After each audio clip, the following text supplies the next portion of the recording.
14 جون کو یونان کے ساحل کے پاس پناہ گزینوں کی ایک کشتی ڈوب گئی جس میں 750 افراد سوار تھے۔ ان میں سے صرف 104 افراد کو بچایا جا سکا۔ یونانی میڈیا اور انسانی حقوق کی تنظیموں نے الزام لگایا کہ یونانی کوسٹ گارڈ نے انسانوں کو بچانے کی کوشش نہیں کی۔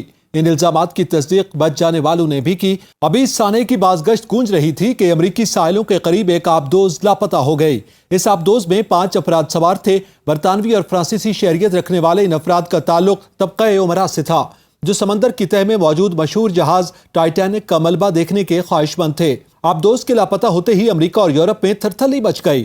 کئی بحری جہاز، ہیلی کاپٹر اور کروڑوں روپے کے وسائل آبدوز کا پتہ لگانے کے لیے خرچ کیے جا رہے ہیں۔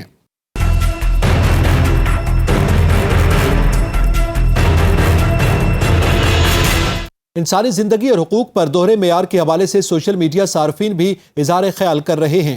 ان کا کہنا ہے کہ دنیا بھر کے میڈیا اور وسائل کا رخ آبدوز اور اس میں سوار 5 افراد کی طرف ہے، لیکن یورپ کے ساحلوں پر مرنے والے انسانوں پر توجہ نہیں دی جاتی۔ مغربی ملک غریب پناہ گزینوں کے لیے اپنے کچھ وسائل مختص کریں تو ہر سال ہزاروں لوگ اپنی جان سے ہاتھ نہ دھو بیٹھیں۔